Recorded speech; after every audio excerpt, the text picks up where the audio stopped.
In the US, a large majority of households own a computer.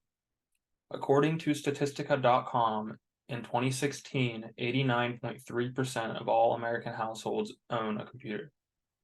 But did you know that you can source your own parts and build it yourself, and maybe even save some money in some circumstances? I may not know everything, but I'd like to say I'm well versed in the topic. This is my second year at Westmoreland County Community College as a computer science major.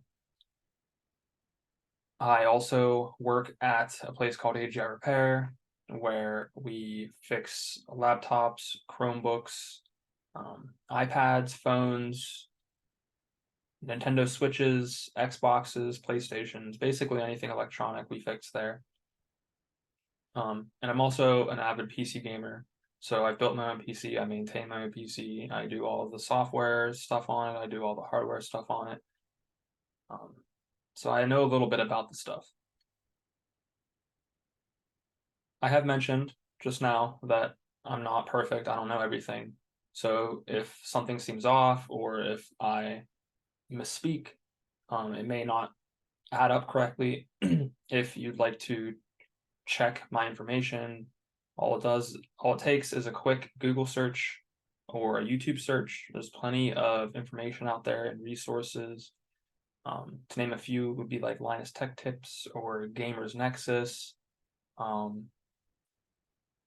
And they'll give you the best information you can find online, basically. But if you don't believe them, you can go look on forums like Reddit or 4chan for information about how to complete your PC build or certain components and how they work.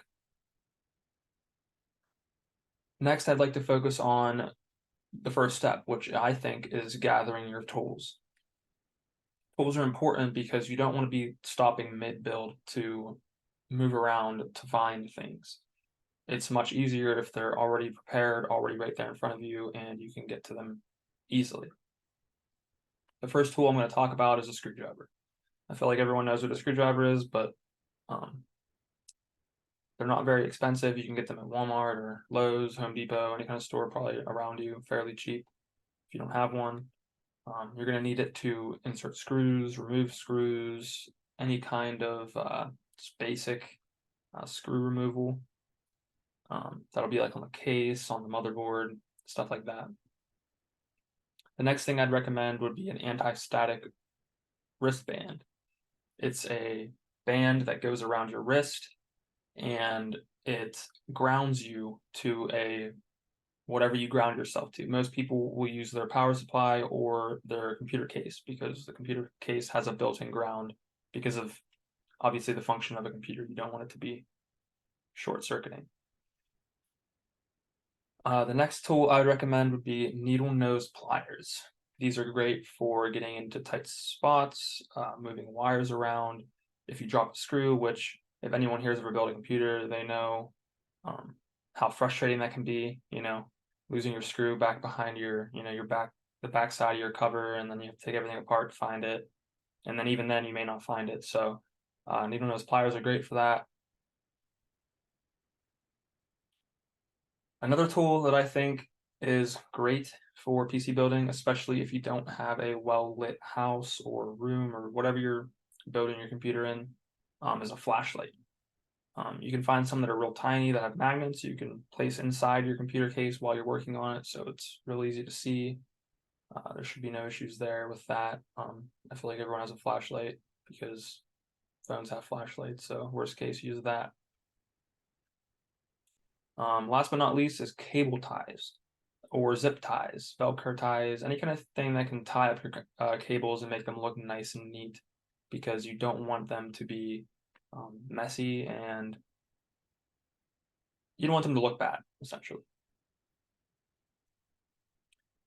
Tools are important, but I think it's time to talk about the components. What all do you need for a PC build to work? This is important as components will determine performance of your PC, whether it be gaming, video design, graphic design, video editing. Depending on what parts you pick, that'll determine how good your computer is at doing those specific things. The first big main component I want to talk about is the CPU, the computer processing unit. This is essentially the brain of your computer. It does all the work. It routes all of the data to the right spots, so that way your computer does what you want it to. Next item you'll need is a motherboard. This is where all your components sit. This is essentially the body of your PC, like maybe not the body, but the nervous system of your PC. It sends all the signals, it controls what is routed where, and it has all the plugs for the power supply, the power, all the components. The next thing I'm going to talk about is memory, or RAM. Memory is essentially the short-term memory of your computer. Anything you're doing on your computer while you are working, like say you're browsing the web and doing this, and that, all of that data is going to be stored on the RAM, your short-term memory, and then your computer will access it via that RAM.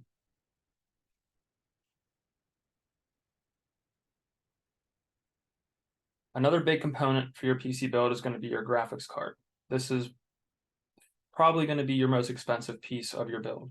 The most expensive ones can go anywhere from $1,600 to $2,400, depending on if it's water cooled, if it's a Founders Edition, just depending on what version of the card you buy. It can bounce around in price a little bit, but it's going to be the the component in control of performing any kind of enhanced graphical processing. So like if you're doing video editing or any kind of graphic editing, graphic design, it'll make it a lot easier if you have a better graphics card.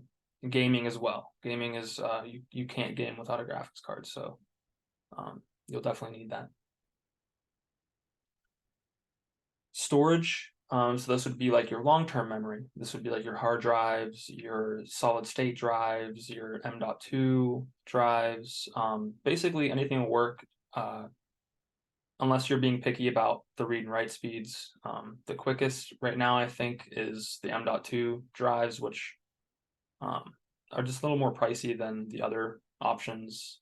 The hard drives are the cheapest, but they have the biggest storage, so you can store more stuff, but they're a lot slower. SSDs, they're kind of in between M.2s and hard drives. They're a lot quicker than hard drives, but you give up a little bit of space for the price, so it's a give or take depending on what you want. Some people will do a combination of the three or combination of the two to fit their needs. Another big part of the PC build would be your power supply. Your power supply is what gives your computer power. It plugs into the wall via a cord, and that cord plugs into the back of the power supply. There's a little switch that lets you turn it on and off for safety reasons. And you want to make sure you buy at least a bronze rated power supply. The better the rating, the better the power supply, the safer it is, the longer it'll last, the more power it'll put out. So depending on what components you buy, you might need to get a bigger power supply to accommodate that.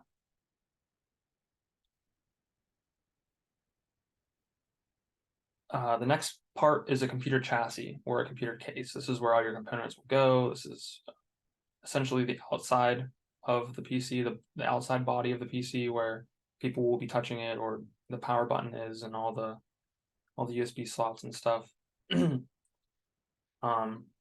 This isn't too crazy. You can be kind of cheap or not picky with this, because chassis doesn't really matter too much, I guess, look-wise, if you're not worried about it. But functionality-wise, you want it to at least be big enough to fit the graphics card and the stuff you bought to put into your computer. So be careful with that and make sure you're buying things that are compatible with each other. And last but not least would be a cooler for your CPU. Most of them come with a stock cooler, but the stock cooler isn't always the best. So I recommend getting either a bigger air cooler or a liquid cooler, an all-in-one or an AIO. This will have a radiator attached that you put in front of your fans, and then the fans will push air through it, and yada yada yada. It'll cool down your CPU and keep your PC nice and happy. The next thing on the list is a copy of Windows. So without an operating system, you won't be able to download any programs or run any games or do anything. So you have a couple of options. You could do Windows, or you could do Linux. I've never personally messed around with Linux, so I won't just detail that here. But Windows is fairly easy. You go onto the website, you would buy the Windows key, and then you just activate your key once you get your PC set up. There's also a boot drive that you can essentially download a program onto a flash drive, and that flash drive will upload the operating system onto your new PC whenever you download it all there. The next thing is peripherals. This is iffy. You can cheap out a lot on these if you really wanted to, depending on what your purpose is. If you're gaming and you're kind of being picky, you might not want to, but peripherals just pertain to keyboards, mouses, headsets, microphones, webcams, monitors, mouse pads, basically anything other than the computer itself. Anything you'd use with the computer would probably be a peripheral, at least in my opinion. The next step of our journey is assembling all of the parts, getting Windows installed, making sure everything is working fine and there's no temperature issues. Some of it may be a tad bit confusing, but I promise with a little bit of research and a little bit of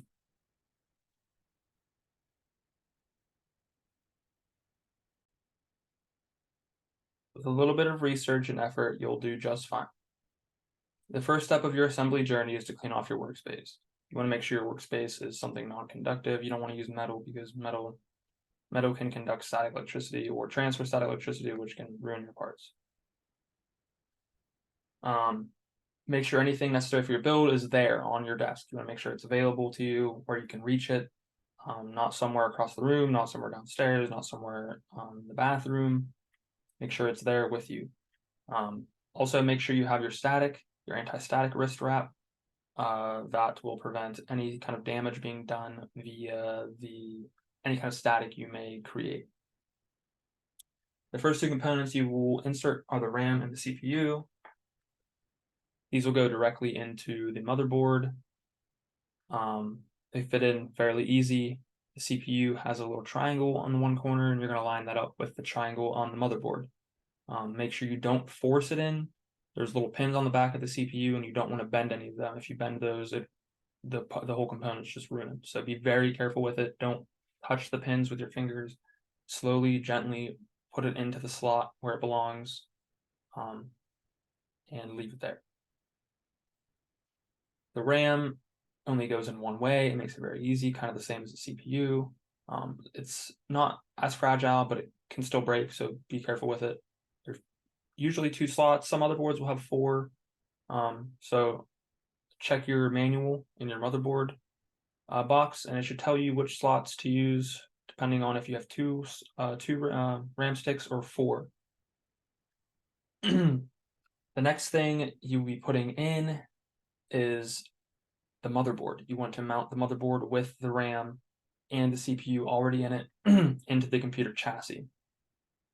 This will make it a lot easier, so that way you're not fiddling around in there with such small things and whatnot. Leave all the big stuff for after you mount the chassis, the motherboard to the chassis. This only requires you to screw in the right standoffs with a screwdriver. You'll be able to see whenever you line your motherboard up on the chassis where the screws will go. You will now need to install your graphics card and your storage. So your graphics card, it will have a PCI slot. It's kind of sideways across the motherboard. It's labeled on the motherboard, so it should be pretty easy to find. It'll only go in one way, and as long as your chassis is big enough, it'll fit in there nice and snug. If it's a super big graphics card, you might want to buy a support for the one corner, because the way it's designed, it kind of hangs a little bit, and people don't tend to like that a lot. So they'll buy supports or 3D print their own supports to put under there and keep it nice and tidy. You also want to install your hard drive. That'll be installed via SATA ports. Most motherboards will come with a few SATA cords to plug in to a hard drive and into the motherboard. That's how it's plugged in. And then you'll just mount your hard drive in your case wherever it mounts. Each case is different, so you'll have to check your case manual or look it up online. Make sure you plug in all your PSU cables, so your power supply, you will plug all of that into your, plug the power supply into your graphics card, you'll plug the power supply into the motherboard, you'll plug the power supply into the hard drives, you'll power everything that way via the power supply cords, the things that are provided. And then you'll make sure everything's snug, make sure everything's nice. You'll flip on the switch for the power supply, and then you'll hit the power button to turn on the computer. The next step is to download Windows. Like I said earlier, you can do this multiple ways. The way I would suggest is just doing an activation key if you can buy it. You can also just skip the activation and use a locked version of Windows, which it performs basically everything the same. It's just a few features are disabled, like you can't change your wallpaper, you can't there's a few things that they disable if you don't pay. So I would recommend paying, but it is a little pricey. $100 for Windows is kind of, it's pricey.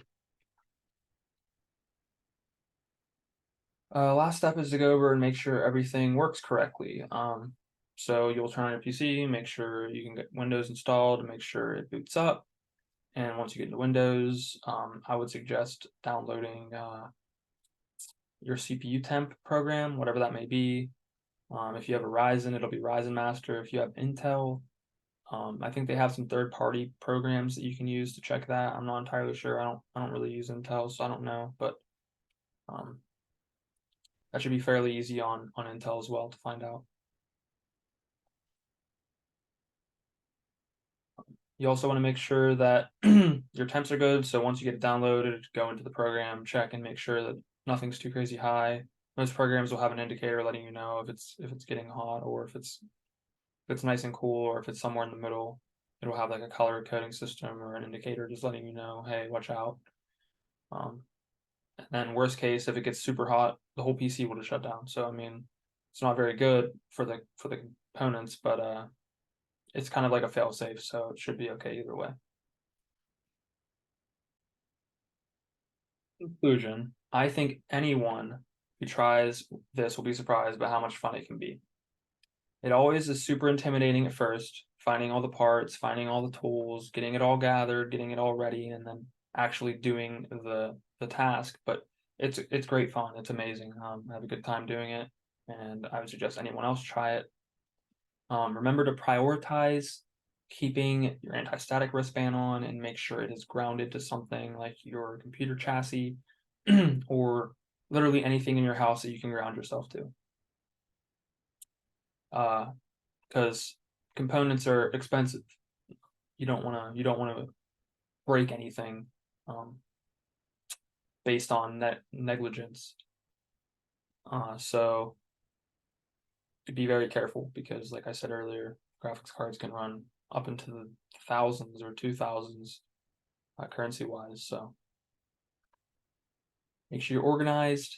Like I said earlier, making sure you're organized is very important, because the more organized you are, the quicker you can do the tasks, the less frustrating it is, and the more fun you can have doing it.